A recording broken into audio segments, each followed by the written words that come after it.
Olá, estamos começando mais um Rastros e Memórias, um programa de entrevistas aqui da TV Santa Maria. E hoje vamos falar sobre missões, 400 anos de missões aqui no Rio Grande do Sul. E para quem não sabe, a 36 quilômetros aqui de Santa Maria, houve uma missão jesuítica, um posto jesuíta, na primeira fase das missões aqui no Rio Grande do Sul. Né? Logo em seguida, tá, essa interação entre índios e padres jesuítas levou a um povoamento, tá, que hoje temos ainda resquícios lá ao lado da Pedra Grande, uma pedra que contém pictografuras vindas de civilizações até de mais de 12 mil anos, né? E que nos traz a história da ocupação humana aqui na Depressão Central e na região do TAP, que hoje nós chamamos o Rio Grande do Sul. Hoje também vamos falar sobre os 100 anos da emancipação política de São Pedro do Sul. E o nosso convidado de hoje é Moisés Menezes, escritor, pesquisador, historiador, poeta, mais de 7 livros escritos e outras 20 obras coletivas. Seja bem-vindo aqui na TV Santa Maria, Moisés. Obrigado, Ricardo. Bom dia. Esse tema das missões é palpitante, né? Porque, de repente, o Rio Grande do Sul começa a perceber que quase todo o Rio Grande do Sul é missioneiro, né?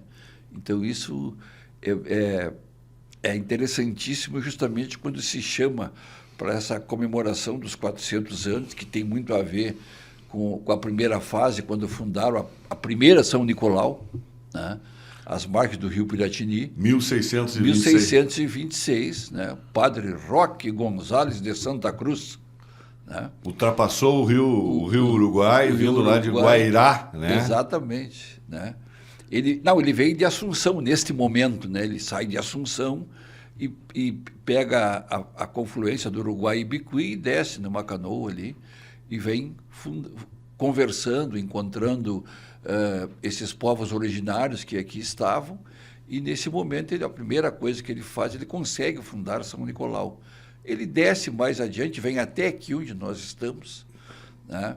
Até aqui o rio Ibiquizinho Mirim aqui, né?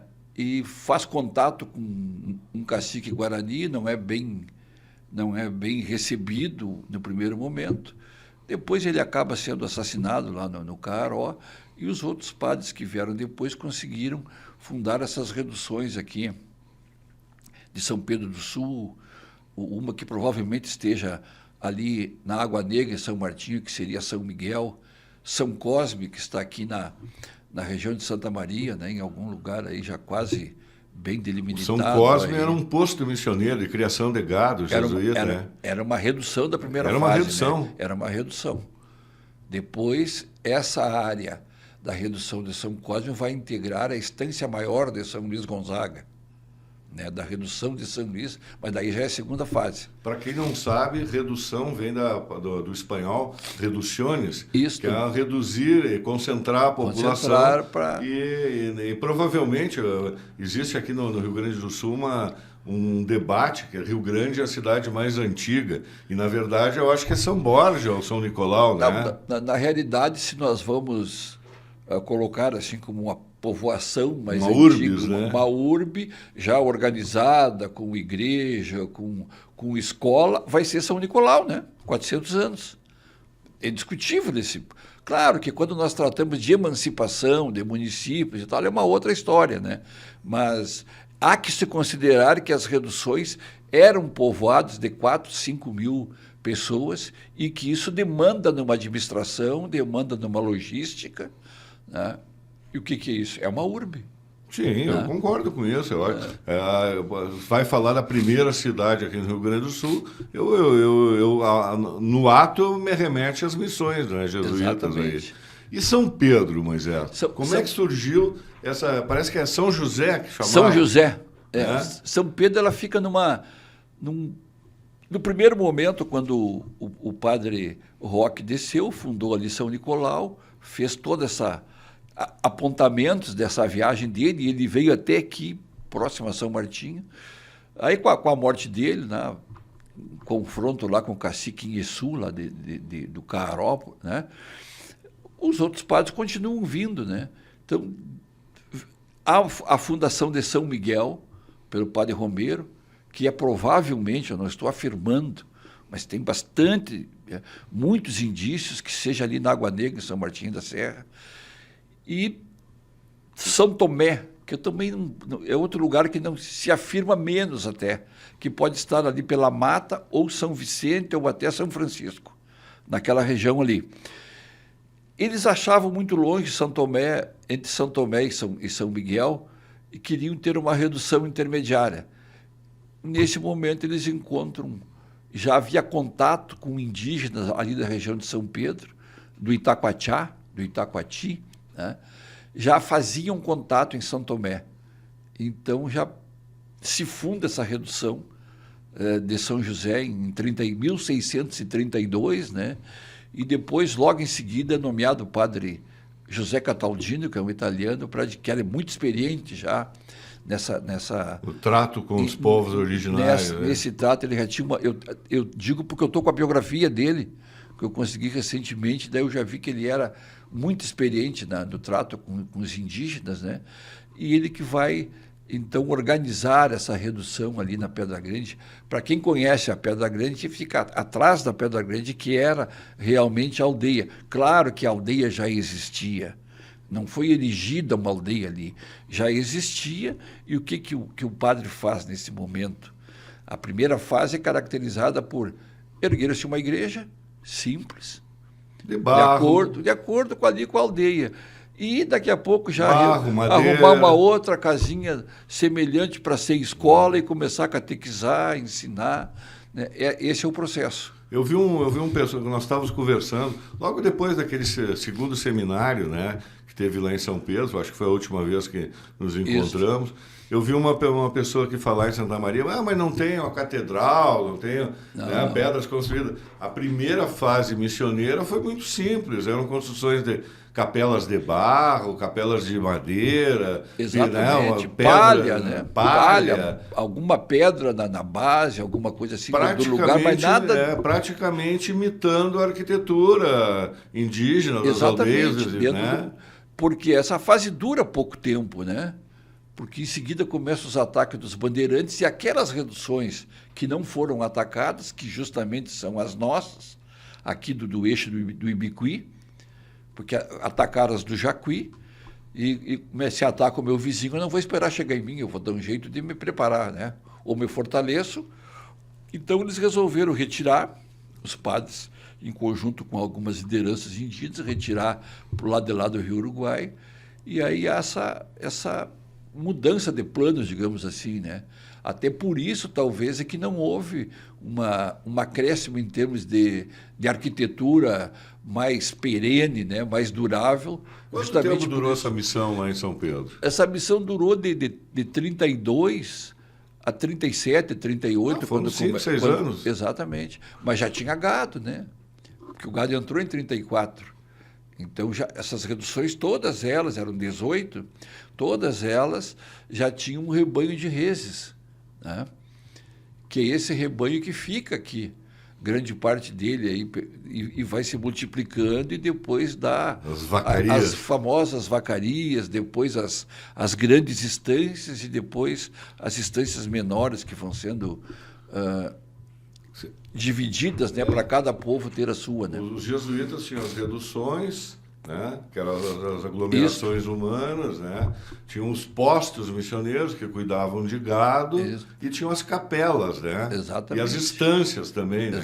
Que era onde tinham vários postos missioneiros. As capelas normalmente estavam ligadas ao posto, aos postos jesuítas, né? Por quê?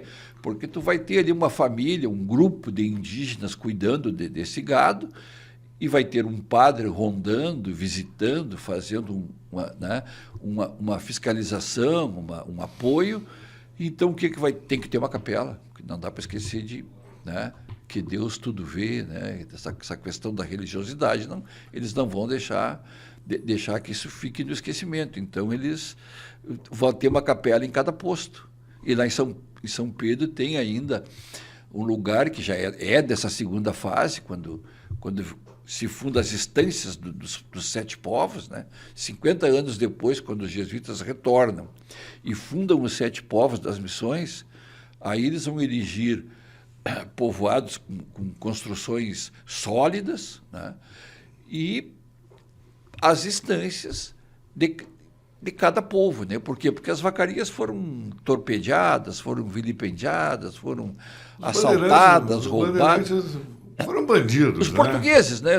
Os portugueses. Luso-brasileiros. Né? Dá para afirmar assim que o português inventou o abigeato, né? Os portugueses cooptavam indígenas que não estavam reduzidos, normalmente minuanos, que eram muito bons de negociação, muito hábeis, e eles carreavam esse gado, preavam esse gado, caçavam. Não vamos usar o termo roubo de gado, porque o índio não tem essa concepção, né? De propriedade. Então, eles arrebanhavam esse gado e entregavam para os portugueses mediante alguma gratificação, né? Então, por parte dos portugueses, havia, sim, um ataque contínuo, né? Nas vacarias, roubando gado com o auxílio de indígenas, né? Mas não era só roubo também, esse abigeato, o roubo das vacas. Não é roubo não, de juntar e levar embora esse gado, né, que estava solto por essas distâncias. O bandeirante também vinha aqui trazer escravos, levar escravos para o centro do país e pegar um botim também. Exatamente. Das missões, né? É que o indígena nosso aqui, Guarani, Tape, qualquer indígena nosso, para o rei de Espanha ele era súdito. Então ele não pode ser escravizado. Ele é um cidadão, vamos usar a palavra de hoje. Bem adequada, cidadão de Espanha. E é por isso que as coisas começaram, que o indígena ficou muito tranquilo ali, nessa questão da catequese, né, dos padres, porque eles estavam também protegidos por serem cidadãos de Espanha. Quem vem aqui caçar esses indígenas, prender, né, e levar como escravo para o centro do país é o português, né? Os bandeirantes, que são portugueses, né? Eu estava lendo esses tempos aí que nós somos espanhóis, né? Sim. Nós somos espanhóis nesse momento. Originalmente somos espanhóis. Exatamente. Né? Até 1801. A Tordesilhas acaba aqui, né? Exato. No Santa Catarina, ali, o Rio Grande do Sul era espanhol do início. Mas eu também estava lendo uma obra falando que nos remete ao Estado Novo, que o Getúlio transformou os bandeirantes em grandes heróis nacionais. Né? O bandeirante como um ser que expandiu o território brasileiro, que era, né? E até até a própria vestimenta dele é heróica, bonitinho, limpo, cabelo bem penteado, que era completamente diferente da realidade, né? Claro. Os bandeirantes eram o pior tipo de gente que vinha, eles violentavam índios, levavam como escravos as crianças, matavam aos índios, tanto que tem um monumento aqui nas missões que o bandeirante está enterrado. Que é o chamado antimonumento. Antimonumento, né? E eles os bandeirantes chegaram aqui em São Pedro, mas Não, eles atacaram no Vale do Jacuí, do lado de lá do Jacuí, as missões dali, Jesus Maria, São Joaquim, Santa Ana, São Cristóvão, e não chegaram nem à natividade do lado de cá, porque nesse meio tempo com o Rio Jacuí, para atravessar o Rio Jacuí não é uma questão tão simples, né, para atacar do lado de cá. Então, nesse meio tempo, há o consenso dos padres de cruzar o Rio Uruguai, né, e remanescentes das reduções atacadas vêm para Natividade, que há no Pinhal Grande ali hoje, que seria no Pinhal Grande, até vai ter um fórum missioneiro meados de março, 13 e 14 de março lá, né, já vamos aqui alertando. E, então, Natividade vai ser o centro de socorro, né, desses refugiados das reduções atacadas. Então, dali sai esse grupo para a Argentina, aqui em São Miguel, que eu repito que é ali pela Água Negra, quase certo que é por ali. Hoje, município de São Martinho. São Martinho. Ali, o pessoal de São Cosme vai para São Miguel e sobe a serra. Tem uma descrição do Techauer que diz, a descrição dele da geografia indica bem exatamente ali. naquela baixada da Água Negra ali, chegou o pessoal de São Cosme, que seria São Miguel ali, né? Junta-se as duas reduções e ele sobe a Serra de São Martinho e vão para as missões. O pessoal de São Pedro, que era a redução de São José, vai pela velha estrada de São Xavier, né? A estrada de São Xavier, que era o segundo caminho, o outro caminho existente para acesso aos povos missioneiros, à fronteira, ao rio Uruguai, né? Bom, até hoje tem, né? O Até caminho hoje. real sai de São Nicolau, Exato. né? Desce para São Luís Gonzaga, Bossoroca, Jari, e vem aqui, Exato.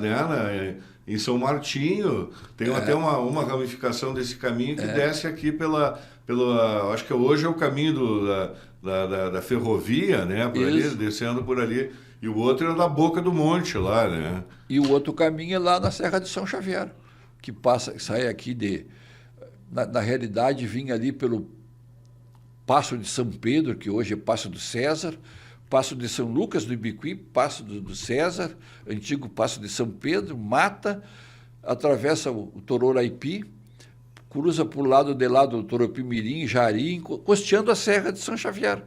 E vai embora para a Argentina, para o mundo, né? Moisés, falando um pouco mais dessa região, hoje, região central do Rio Grande do Sul, missioneiro, quem diria, né? É muito pouco comentado isso, muito pouca gente sabe sobre, né, dessa origem missioneira aqui, dessa região aqui do centro do Rio Grande do Sul. Aproximadamente, onde é que era São Cosme e Damião aqui em Santa Maria? Tem vários... É no Campestre. Né? Onde hoje é a barragem? Eu acho que é por ali. Né? O João Belém também, né? Ele defende essa... E o professor Júlio Quevedo tem um trabalho muito bom nessa área aí. Eu acredito até que a redução fosse próximo do Cerrito hoje. Aqui para o bairro Nossa Senhora de Lourdes? Por quê? Porque no Techauer, num dado momento, fala em Ibitimiri. Ibitimiri é um cerrito. Em sendo a redução no Campestre Menino Deus ali, obviamente que eles não iam morar na beira do rio, porque eles não eram burros que nem nós, né? Porque nós vamos para a beira do rio, vem uma enchente, nós ficamos flagelados, porque nós somos homo sapiens, né? Somos pessoas inteligentes. Eles são pré-históricos, nós somos cara da história e tal, e ainda não aprendemos nem a fazer a casa no lugar. Abrindo um parênteses, né? Aqui durante as enchentes aqui no Rio Grande do Sul, há 2 anos atrás, aí, né? Ali a cidade de Eldorado do Sul foi toda inundada. Isso. O único lugar que não foi inundado foi a aldeia Guarani, né? Que eles Exatamente. colocaram lá em cima, que é centenário, 200, 300 anos, que os guaranis estão naquele local ali. Foi o único local de Eldorado que não foi ali. Então, olhando bem, esse nome antigo de Ibitimiri remete para um cerrito. Olhando ali do rio Vacacaí-Mirim para o cerrito, a distância é nada. Né? Então, provavelmente, essa aldeia ficasse ali, por perto do cerrito. Isso é uma versão, né? É uma ideia que eu tenho a partir do padre Techauer, né? Mas a história é feita assim, né, menino? É um quebra-cabeça que a gente vai colocando, às vezes umas peças se encaixam, mas a gente vai ver lá adiante que não é bem aquilo, ela se encaixa do outro lado, e assim ela vai formando, a gente vai resgatando essa história aí. Mas voltando a São Pedro, passou esses 6, 7 anos, São Pedro, o pessoal missioneiro acabou essa missão ali de São José, e o pessoal foi todo para a Argentina, né, para lá. E aquela pedra que tem lá, aquilo é pré-histórico, né? A Pedra Grande lá. A Pedra Grande, que está dentro dessa região, que na realidade ali é o Itacoatiá, né? O Itacoatiá, um conjunto uma serraniazinha que tem ali, que no mapa do padre Tadeu Enis, de 1756, está ali com o nome de Itacoatiá. Por quê? Porque a pedra deu nome ao lugar, né? A Pedra Grande surgiu com o homem branco, né? Para quem não sabe, lá em São Pedro tem uma pedra, acho que tem uns 20 metros por aí, né? Mais, 80 e poucos metros por 9 de altura. 9 de altura. Ou cheio de pictografura, 12 de altura, né? Cheio de pictografura de vários povos, não é só Guarani que tem aqui. Não, ela tem realmente uma idade, a grafia mais antiga, digamos assim, 1.100 anos do presente, né? Então, 3.000 anos atrás, né? Então, São Pedro pode cantar. Eu nasci há 3.000 anos atrás. Né? Mas isso é um registro importantíssimo, né? A outra... Então, tem 3 grafias com datações bem diferentes e a mais recente equivale mais ou menos a essa época das reduções do primeiro período. Para quem não sabe também, a ocupação humana aqui na região central vem de 12.000 anos atrás, Exato. né? Na civilização quebracha ou pampiana, que eram humanos que vinham do sul do continente, Da Patagônia, hoje Chubut, hoje província de Rio Negro, na Argentina, durante o inverno. Tanto que os guaranis chamavam os homens do vento, que quando o minuano começava a soprar, né, eles apareciam aqui. E eles são 2 civilizações que conviveram há 2.000 anos, 1.000 e poucos anos juntas, né? Só que a civilização quebracha era de homens com pelos, eram altos, né? Relativamente altos, corpulentos e com muitos pelos durante o corpo. Já a civilização guarani, que veio há 6 a 4.000 anos, veio do norte, tinha uma estatura mais baixa, não possuíam pelos, já dominavam o idioma, era muito mais complexo do que o idioma da Conheciam a agricultura. Conheciam a agricultura, já dominavam a agricultura quando chegavam aqui, que os quebrachos não, mas que de uma maneira ou de outra você sabe que possivelmente eles pelearam, né? Eles tiveram atritos. Mas certamente também eles tiveram interações. Sim, e até miscigenações. Né? A própria redução jesuítica, ela não escolhe etnia, né? Ela não tem... foi Guarani, não.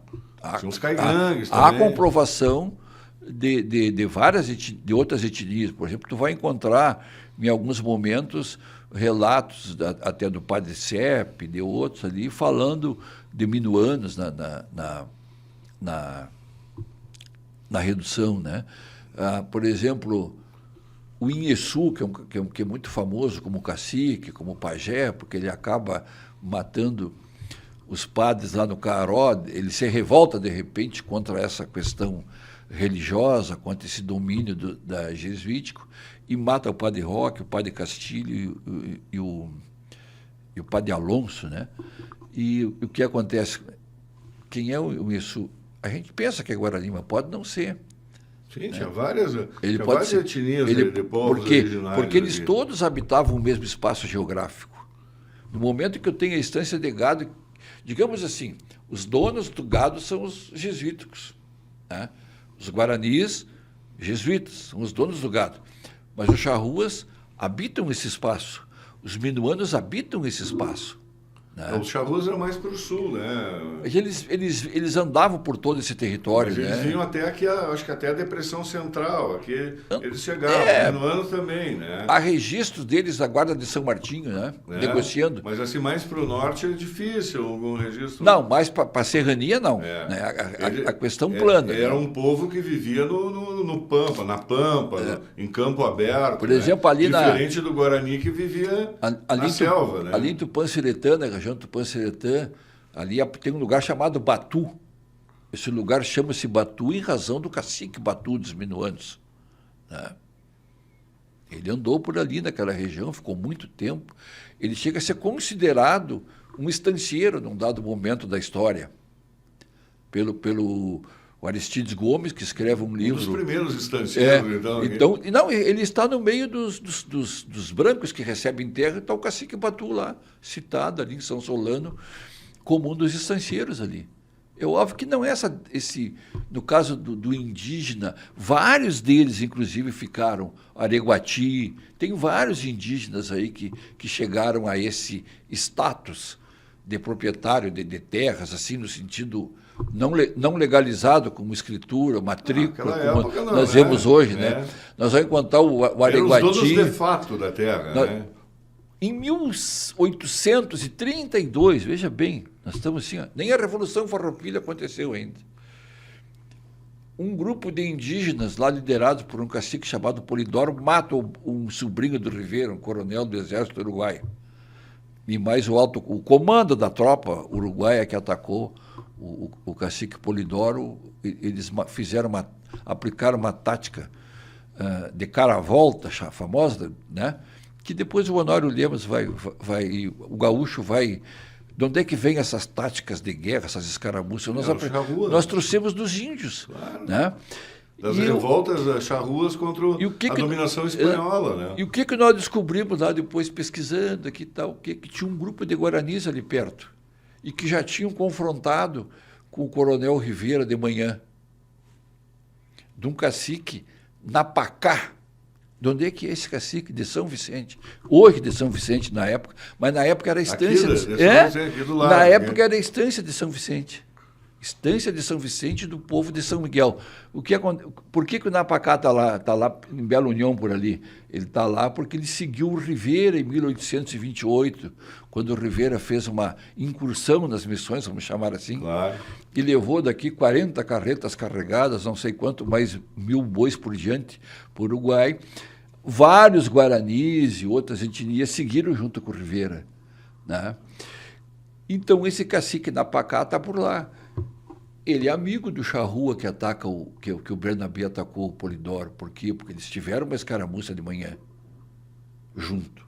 Isso é uma ação combinada. Não é coincidência que os guaranis distraíram o exército uruguaio num ataque, né? Não. Essa guerra de guerrilha usada pelos rio-grandenses, como eram chamados na época da Revolução Farroupilha, e depois usada no período revolucionário rio-grandense pelo Gumercindo Saraiva, pelo Honório Lemes, em 23, é uma guerrilha inspirada na guerrilha charrua, né? Tá? Que era contra um exército muito maior, com mais armamento, com mais recursos humanos e tal, que eles atacavam e saíam, e fugiam, né?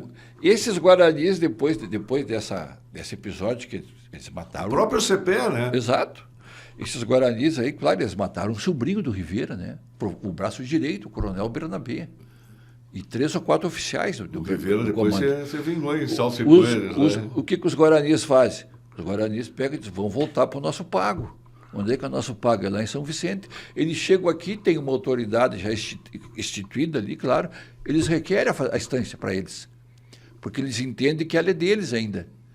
Então, está documentado. Né? Então, vê que eles foram evoluindo a tal ponto que eles começaram inclusive, ter essa ideia da propriedade, isso aqui é meu. Né? É uma intercultural, né? Começa uma troca de cultura.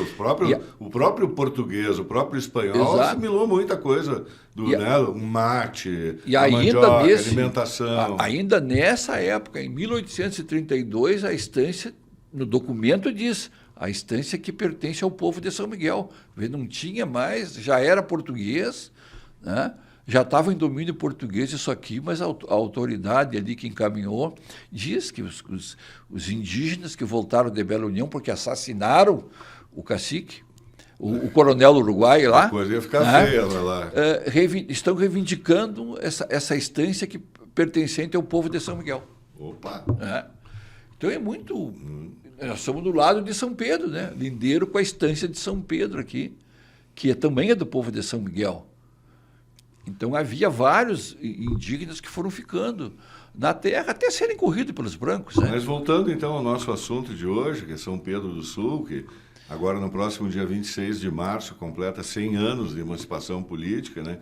Fazendo uma breve recapitulação que nós conversamos, a Pedra Grande, que traz umas civilizações que viviam há 3.000, 4.000 anos atrás, até a presença de guaranis ali, sim, a própria as reduções jesuíticas, as missões, né? E aí, como é que começou a colonização espanhola em São Pedro do Sul? Mas tu que é um especialista em São Pedro. Tu é de São Pedro, senhor? Não, a minha mãe que é. O meu pai é de Quevedos. Eu tenho família em São Pedro também, né? Sim, tu tem família. Os Agnes saíram, os Coelhos, né? Exato, tudo de São todos Pedro. De lá, tá? Mas e como é que começou essa... A gente já viu que a civilização quebrátia, que outras civilizações passaram ali por São Pedro do Sul. Depois tivemos esse período missioneiro, que pouca gente sabe, né? Que aqui na região central existiu essas missões jesuíticas, que, aliás, em todo o Rio Grande do Sul, Em toda a América Meridional, né? Eu tive agora, Sim. em outubro, eu tive em Salta, em Jujuy, na Argentina, e também tem uma história de Sim. missões jesuíticas lá, que é bem distante do Paraguai lá, né? E também. tinha algumas reduções que pertenciam para Tucumã. Sim, mais abaixo ainda, exato. mais abaixo ainda. Né? Mas e São Pedro? São Né? Como Pedro é que começa veio assim, a colonização europeia lá? Depois da Guerra Guaranítica, né, fica um interregno ali, meio sem lei, meio sem dono. E em 1801, o Maneco Pedroso e seus companheiros aí numa guerra de guerrilhas tomam esse território espanhol, que está meio atirado, com uma guarda aqui e ali. Né? Eles fazem essa incursão por São Martinho, tomam a guarda de São Martinho, desce ali em Júlio de Castilho, no posto de São Pedro. São Pedro é uma recorrência de nomes que dá umas confusões na história, né? Toma a guarda de São Pedro, toma o São João Mirim e vão indo empurrando a guarda espanhola. Até tomar as missões. Até tomar conta de todo esse território aqui. E aí começa a vir o que o rei de Portugal começa a conceder terras, normalmente para paulistas, que já conhecem isso aqui, das tropiadas, das viagens, né, com gado, e eles vêm se estabelecendo, vêm descendo de São Paulo e se estabelecendo aqui. Então vem aparecer ali naquela região de São Pedro dos Gonçalves, Dias, Menezes, outros vêm do Rio Pardo, porque o Rio Pardo já era um enclave português, né, dentro do Rio Grande do Sul. A Espanha ia até Rio Pardo. Né, o litoral era português. Exatamente. Tava ficando, então vem muita gente do Rio Pardo e de São Paulo. Então é Gonçalves, Dias, Menezes, e vão Albuquerque, Cavalcante, vão se estabelecendo ali com terras, né? Vem ali mais tarde aparece os Era uma aventura aquela época, né? Sim, exatamente. Que tinha, além dessa questão indígena, que, digamos, estava em pé de guerra, né? Também várias tribos indígenas, vários clãs. Também tinha a fronteira com a Federação Argentina, que era bem conturbada também. Sempre né? essa região nossa foi uma região de conflito, né? Essa questão de fronteira. Praticamente hoje, a fronteira é mais ou menos aqui, nessa região aqui, da 290, digamos assim, era mais ou menos, essa era a nossa fronteira com Portugal. Né? Eu preparei um trabalho uma vez sobre o Andrecito Artigas. Sim. Né? E o Andrecito considerava deles, né, daquele protetorado que o Artigas fez, né, que ele era o governador ali, o protetorado dos pueblos livres, né? Ele considerava até o Jacuí, né? Sim, tanto que o Rivera aparece aqui em 1828 e faz aquela incursão das missões quando já havia, inclusive, vários anos do tratado ele botou os portugueses, de Badajoz, né? Os portugueses foram para o outro lado do Jacuí, aqui eu estou tranquilo, né? Aí que recuperamos o território que era nosso, né? Que o Andrecito queria nada mais, nada menos que recuperar aquele território guarani, né? Esse território todo aqui, né? Mas como é que você formou essa aí povoação de São Pedro? Esses proprietários que vieram para São Pedro, em seguida veio ali, um pouco mais tarde, o Rocha Vieira, que era um oficial da Guerra do Paraguai e tinha encontrado alguém daqui nas lutas dele pela Revolução Farroupilha e se estabelece ali por São Pedro de Lermando também. Né? Esses são os primeiros moradores que nós vamos encontrar nessa região de São Pedro. Né? Em 1926, aí em 1861, aparece o Crescêncio Pereira, um português que vem... Mas já existia daí uma povoação? Sim, ali. já tem, eles vão fazendo um conglomeradozinho, uma vilinha por ali, né, de tropeiros e tal, onde a Praça de São Pedro era um ponto de tropeiros, nas mangueiras do Crescêncio. Eu não sei se é certo dizer... Eu sou Agni Ritzel, alemão, pelos dois lados aí. E estudando aí a árvore genealógica da família, tanto dos Agni como do Ritzel, os alemães estavam lá concentrados ali no Vale dos Sinos, né? Tal, mas com a Revolução Farroupilha, eles não queriam se meter. Claro que teve uma lemoada lá que se meteu na peleia lá, né? Contra nós. Né? Mas assim, teve outras que, olha, nós não temos nada a ver com isso aí. Mal cheguei aqui nessa terra, vou estar peleando aí, né? E ele já vem... E aí eles vieram aqui para a região cansado central. de guerra, né? Esse já, pessoal que vem para cá já vem por aqui com guerra. Se não era Blücher, né? Se não era Blücher, aquele batalhão de mercenários alemães, que a dona Leopoldina veio para o Brasil já com eles, já, eram soldados desempregados das guerras napoleônicas, né? Foi chegar em 24 aqui. Exato. Os Ritzel, Konrad Ritzel foi o primeiro, era um soldado desempregado das guerras napoleônicas e que veio por obrigação, né, da coroa portuguesa, ele poderia imigrar desde que trouxesse a família, né? Para colonizar isso aqui. E eu sei que ali no início da guerra, da Revolução Farroupilha, esses alemães começaram a... Olha, lá no centro do estado... Está mais tranquilo. Está mais tranquilo que aqui na região de Porto Alegre, do Vale dos Sinos e tal. Vamos para lá. Tanto que, né, teve o Saint-Hilaire, o Avelemã, esses viajantes europeus que passaram por aqui e deixaram publicações, comentam que aqui em Santa Maria se falava o palatino, o renânio. Sim, era uma verdadeira Alemanha isso aqui. Pouco depois do alemão, o Oliveira Belo, que daí é bem português já, né? Ele faz uma viagem aqui. Ele é candidato, ele está largando uma cadeira, o governo do estado, e vai se candidatar ao Senado, algo assim. Ele faz uma viagem, ele descreve Santa Maria, uma vilinha alemã, né? Até diz que Santa Maria está mal construída, sob uma colina estreita. Que não sei o Hiller também, né? Eu me lembro que o Hiller escreveu, né? A Santa Maria é uma bela vila, um belo povoamento português, com casas brancas e telhados vermelhos, onde metade da população vende tecidos ordinários e a outra metade bebidas espirituosas. Né? Exatamente. Mas, Menezes, nós estamos terminando o nosso tempo, acho que temos mais uns 10, 15 minutos aí, e nós não chegamos aos 100 anos. 100 anos de São Pedro. Né? Que você celebra agora em dia 26. Como é que foi essa emancipação de São Pedro? É uma história sensacional, né? É uma emancipação que não é como agora, como faziam plebiscitos, né? Na realidade, o próprio partido do governo, né? O Lindolfo Wagner, que tu conhece bem, o seu Lindolfo Wagner e o João Francisco Viola, né? Liderando um grupo de cidadãos do Partido Republicano, vem a Santa Maria, começa as conversações com o coronel Ernesto Marques da Rocha e com o Ribeiro Tax, que é o prefeito de Santa Maria, o intendente de Santa Maria, e diz, não, exato, está na hora mesmo, vamos liberar São Pedro e tal, vamos acertar. Tem um desenvolvimento econômico. Tem lá 2.500 moradores, umas casas de comércio, 11, 12 casas de comércio, fábricas de carros de boi, de carretas, né? Indústria de couro. Exato, tudo. Está na hora de fazer né?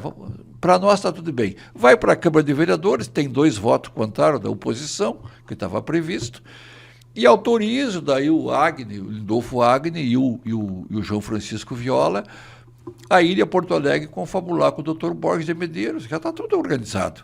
Né? Eles vão lá, o Dr. Borges, não, tranquilo, tá. Eu vou nomear, devo ter dito, vou nomear um de vocês já para ser o prefeito provisório. O Wagner saltou fora porque não queria, né? E o Viola pegou e assumiu, né? O João Francisco Viola, primeiro intendente provisório de São Pedro, e ele assumiu em março e convocou eleições para maio. Vejam bem o espírito, né? E não concorreu, nem ele, nem o Wagner, né? E aí se elege a primeira intendência com o coronel Miller, né, que é o primeiro intendente, e aí começa toda essa história. Então, dia 22 de março de 1926. 22 de março? 22 de março de 1926. Mas, foi, como digamos assim, né, foi uma emancipação pacífica, porque foi dentro de um manuscrito lá de um relatório com 800 e poucas assinaturas, né, com essas duas pessoas líderes que já eram conhecidos de dentro da maçonaria de São Pedro, porque... Eram líderes municipais também. Exato. Né? O que tu tinha naquela época, assim, como associação, onde as pessoas se encontravam? Tu tem a maçonaria e a Igreja Católica, e já um pouco com menos tempo a Igreja Alemã, já tem um clube por ali e tal, mas, na realidade, essas coisas... Esse pessoal se encontra... Quem é da direção do clube são os mesmos que estão na maçonaria, os mesmos que vão na missa, né? E os mesmos que vão no culto da luterana. Não existia aquela briga entre a maçonaria e a Igreja Católica. Né, desses 4 lugares, no mínimo, essas pessoas se encontravam em 2 deles, né? No clube, na maçonaria, na igreja, na igreja luterana. E esse pessoal se organiza, né? E casualmente... recai a escolha do grupo dessas 2 lideranças, que são as que mais vão aparecer nesse momento, porque são as que vão a Porto Alegre, que vêm a Santa Maria, que faz essa negociação toda, né?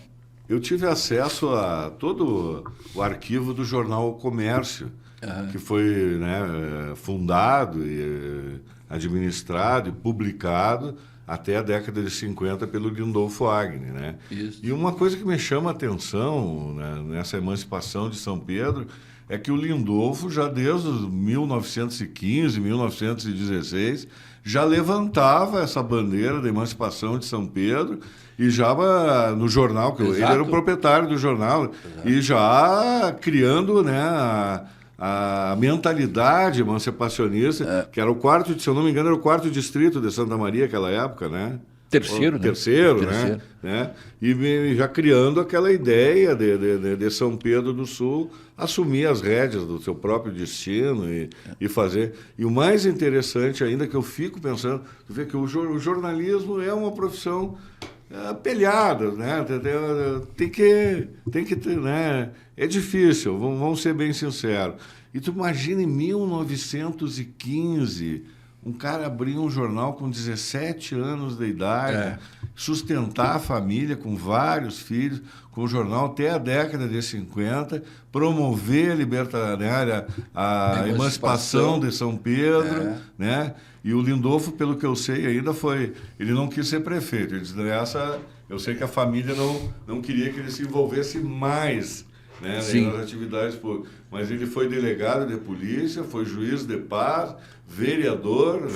Sim, ele foi eleito vereador já no primeiro, que era conselheiro, né? Nesse primeiro conselho, ele já está como vereador, ele foi eleito, né?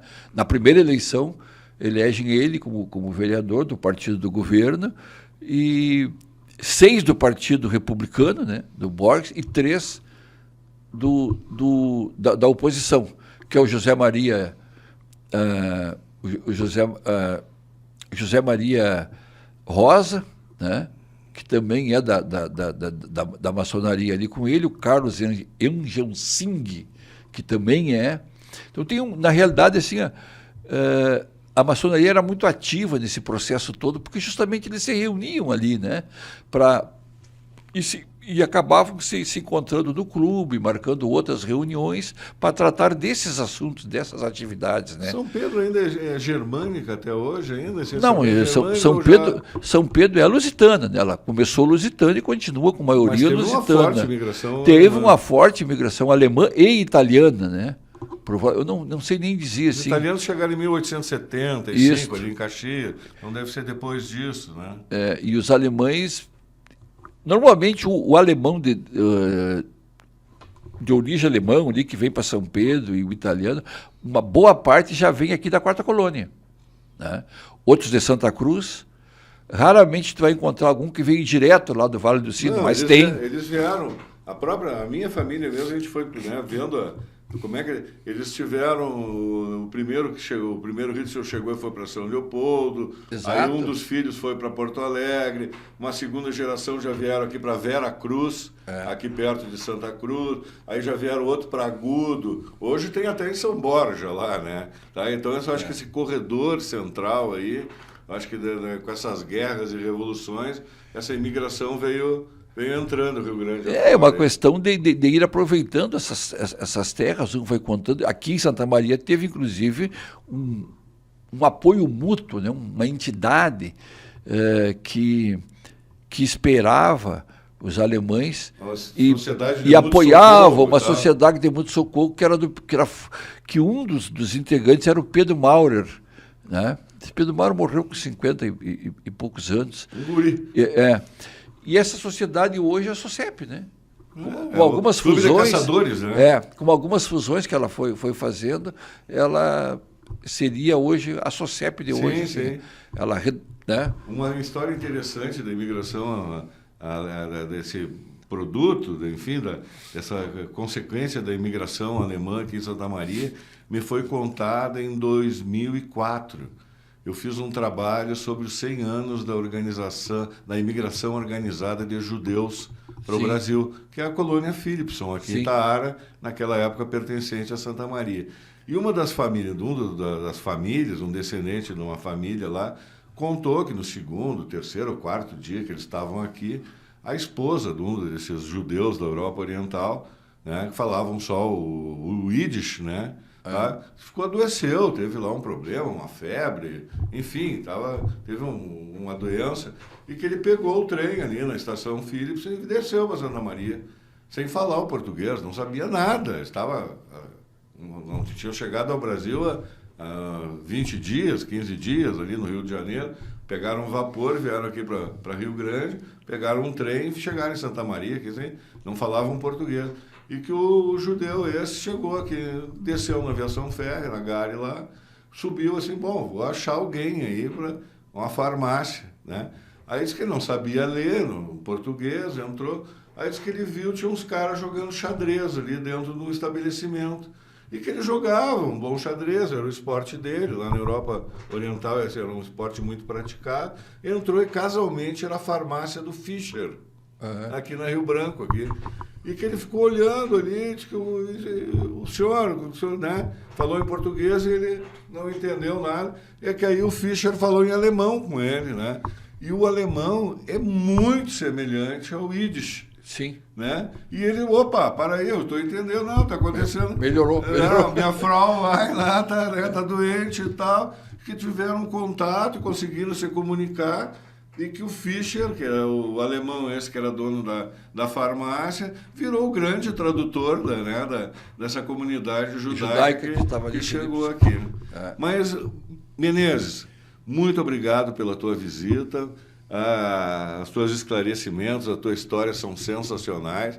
Eu acho que eu ficava mais 1 hora ou 2 conversando aqui contigo, tá? Pela essa atração que a história aqui dessa região me traz, e eu acho que traz para muitos telespectadores nossos, né? Nos esclareceu a Pedra Grande, essa lenda. A minha mãe conta, que é lá de São Pedro, conta, né? Que na época que ela era menina, que não podia chegar perto da Pedra Grande, que era um assombrado, que tinha uma... Né? E hoje a gente já tem essa ideia, o conhecimento, a ciência, nos traz esses esclarecimentos que é dessas civilizações que vêm povoando aqui o Rio Grande do Sul dessa época. Muito obrigado também por trazer essa questão das missões aqui nessa região central do estado, que muito pouca gente conhece e que é uma parte interessante, que traz um legado tão grande, né, para essa história de Santa Maria, de São Pedro, de São Martinho, enfim, de toda essa região, São Vicente, né? E também sobre esse pequeno, que nós devíamos falar mais sobre a emancipação de São Pedro, que era o nosso primeiro assunto, e no fim a gente falou tão Falamos pouco. de São Pedro, né? Eu acho que São Pedro é a grande homenageada desse nosso programa, que comemora agora, no próximo 22 de março, 100 anos de emancipação política e administrativa, e não deixa de ser um pujante município, né? Nós nos encontramos lá, né, naquele seminário, fomos tão bem recebidos pela sua população, pela sua administração e isso tudo. Eu deixo para ti essas últimas palavras, tuas últimas declarações, algo que eu não te perguntei que tu acha importante, enfim, as tuas considerações finais aqui no nosso programa Rastros e Memórias aqui da TV Santa Maria.